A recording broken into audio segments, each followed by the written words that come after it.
Business Club de France des entrepreneurs avec Michel Picot. Bienvenue dans le Business Club de France des entrepreneurs. Tout de suite, place à l'actualité de nos PME et de nos territoires. L'entreprise toulousaine Delair, premier constructeur français de drones professionnels volants, se lance dans les drones sous-marins après avoir repris une partie de l'entreprise marseillaise Nautilo Plus en redressement judiciaire depuis juillet dernier. Nautilo Plus a conçu un drone sous-marin autonome ainsi que la plateforme de traitement des images avec intelligence artificielle pour inspecter les coques de bateaux, les barrages ou encore les réseaux d'éoliennes offshore. La complémentarité sol-mer permet donc aujourd'hui à Delair de se renforcer sur le marché des drones d'observation pour la défense. En attendant une réglementation européenne plus précise en ce qui concerne les drones civils, cette réglementation est prévue pour 2024. La marque de vêtements 100% Made in France qui s'appelle 1083 a, après de grandes recherches, trouvé finalement une usine en France pour fabriquer les boutons métalliques de ses jeans. Il s'agit d'Ugigrip à Albon dans la Drôme, à quelques kilomètres finalement du siège de 1083 qui se fournissait jusqu'à présent en boutons en Italie. Aujourd'hui, sur les 8 étapes de fabrication d'un jean, 5 sont entièrement réalisées en France, à Romans-sur-Isère ou encore Rupt-sur-Moselle, mais aussi auprès de certains sous-traitants. Cela génère près de 250 emplois. Avec ces boutons, Ugigrip devrait donc renforcer le 100% Made in France des jeans 1083. Dans son classement des destinations à visiter en 2023, le New York Times a placé la ville de Nîmes à la 24e place, classement mondial. Londres arrive en tête, mais d'autres régions françaises, non pas des villes, sont présentes également dans ce classement. La Martinique à la 16e place, ou encore la Bourgogne à la 34e place. Les Américains ont aimé à Nîmes l'architecture, les musées et la gastronomie. Et côté architecture, Nîmes attend le verdict de l'UNESCO pour savoir si sa maison carrée entrera ou pas au patrimoine mondial. Et nous partons dans le Vaucluse, à Camaret-sur-Aigle, pour retrouver notre invité Richard Fournier, créateur du comptoir de Mathilde. Bonjour, qui était Mathilde ? Mathilde, c'était ma grand-mère qui était boulangère pâtissière à Montbrison dans la Loire. Votre grand-mère qui cuisinait, qui aimait les bons produits, elle aimait les bonnes choses, d'où ce concept, j'imagine, du comptoir de Mathilde. C'est une épicerie fine et une chocolaterie également. Exactement, c'est un concept de chocolaterie et d'épicerie fine. On aime dans la famille bien les gourmandises parce que je suis tombé dans la marmite lorsque j'étais tout petit parce que mon papa était pâtissier chocolatier à Saint-Étienne. Donc, c'est, on va dire, la troisième génération de commerçants et de fabricants de produits de gourmandises. Alors aujourd'hui, le comptoir de Mathilde, c'est 134 magasins en France et en Belgique, on va en parler, mais vous fabriquez aussi plus de 80% des produits que vous vendez dans vos boutiques. Des boutiques d'abord très décorées et très presque théâtralisées. Alors elles sont décorées de façon vintage. J'ai créé l'entreprise en 2007, donc avant que ce soit la mode du vintage. L'idée, c'était de reproduire une atmosphère réconfortante, une petite bulle dans un environnement que l'on connaît, des fois compliqué, donc avec des matériaux récupérés. Donc, on travaille le mobilier avec des caisses à pommes ou des palox agricoles qu'on récupère dans des champs d'agriculteurs et avec lesquels on donne une seconde vie pour faire des mobiliers. Alors on est ici dans l'épicerie fine, accessible à tous, mise en avant dans de vrais décors au sein des boutiques. 80% donc des produits vendus sont fabriqués maison. 600 références dans vos ateliers autour du chocolat, de la pâte à tartiner artisanale, l'apéro avec liqueur et le fameux baba au rhum qui est une de vos productions. Et enfin, épicerie fine, salée avec huile, moutarde et autres épices originales. Et tout cela dans vos ateliers situés dans le Vaucluse à Camaret-sur-Aigle, c'est bien ça ? Exactement, on a une nouvelle manufacture. On a démarré à Tulette dans la Drôme provençale et on a déménagé en 2020, en plein Covid, dans une nouvelle manufacture qu'on a construite pendant 3 ans, qui se situe à Camaret-sur-Aigle sur 24 000 mètres carrés avec la logistique et la production. Et ces produits sont vendus essentiellement donc sur votre réseau de franchise. Vous avez ouvert en 2022 28 nouveaux magasins. L'objectif est donc 250 magasins en 2026 et des ouvertures également à l'international. Feuille de route ambitieuse, mais ne craignez-vous pas peut-être un coup de frein là en début d'année à cause de la crise énergétique ? Ça fait 2 ans qu'on est resté agile et il fallait être, comment dire, il fallait pouvoir traverser les embûches, comme beaucoup d'entreprises en France. Nous, on a fermé tous les magasins pendant le Covid. Et donc là, une nouvelle embûche se présente, une crise énergétique. Effectivement, c'est 90 personnes à la production, plus 30 personnes sur des fonctions administratives ou des fonctions support. Effectivement, on est touché par cette crise. Heureusement, j'allais dire, on n'a pas de gaz, on a simplement de l'électricité, ce qui est déjà une réelle difficulté qu'il va falloir appréhender. On va courber les chines. On a toujours géré l'entreprise en bon père de famille. Donc, heureusement qu'on a un peu des réserves pour passer ce cap difficile. Merci beaucoup Richard Fournier, créateur de l'enseigne Le Comptoir de Mathilde. Alors avec cette crise justement, comment font les boulangers? Nous partons dans l'est de la France. Là-bas comme partout d'ailleurs, la facture énergétique de plusieurs boulangeries mosellanes a été multipliée par 3. Si certains ont fait le choix de modifier leurs horaires ou encore d'augmenter les prix pour maintenir l'activité, d'autres ont fermé tout simplement. Un reportage d'Emma Facchetti de Moselle TV. Faire du pain frais et croustillant, c'était le rêve de ce boulanger.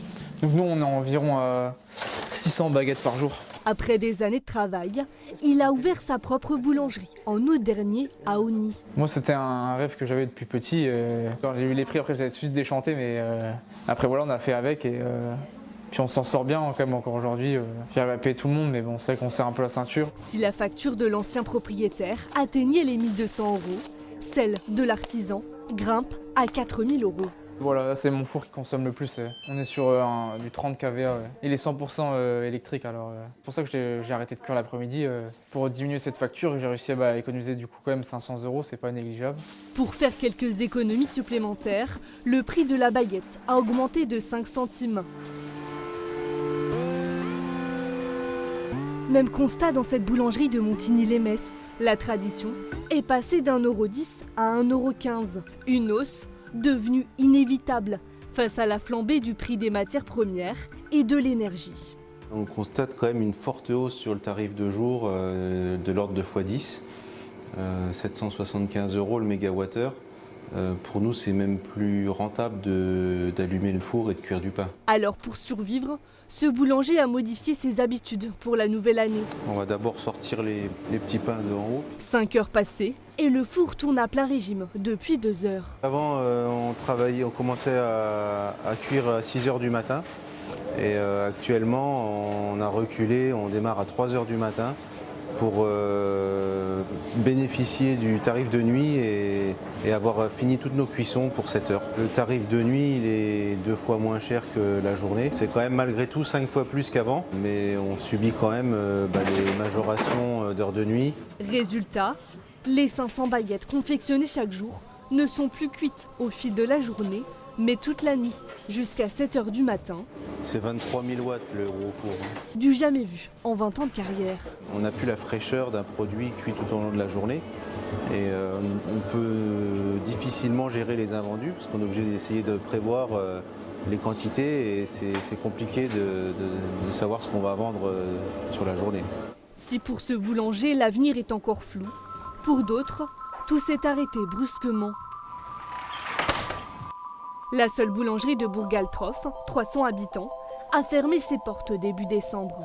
Je n'ai même pas de mots pour décrire le sentiment qu'on ressent à ce moment-là. Moi honnêtement, c'est un crève-cœur. C'est tout le travail d'une vie qu'on se donne là-dedans. C'est nous, en tant que boulanger, comme tous les confrères, on fait 80-90 heures semaine. Moi, c'est tout le travail de ma vie, tout mon rêve qui est parti en fumée, j'ai envie de dire. Lui qui avait fait sensation avec ses pâtisseries coquines, a été fortement fragilisé par l'envolée du prix des matières premières.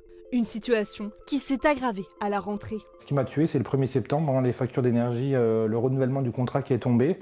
Donc moi, j'ai fait x 350%, donc à partir du 1er septembre. Donc du coup, on a continué encore octobre, novembre et début décembre. Mais voilà, on n'a pas pu continuer plus loin. On a économisé comme on pouvait pour payer ces factures d'énergie qui étaient faramineuses. Donc on a licencié, on s'est levé plus tôt. Mais au final, tout ce qu'on économisait partait dans l'énergie. Écœuré, il a décidé de quitter le secteur de la boulangerie après 5 ans d'activité. La profession est plus que jamais obligée de se réinventer pour exister. Et Et puis restons dans l'alimentaire, direction l'Aube. La société Fruits de la Terre recherche des producteurs de pommes de terre pour financer le premier site industriel de production de frites de l'Aube.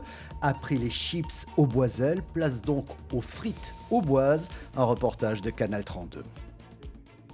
Après les chips auboises, pourquoi pas des frites ?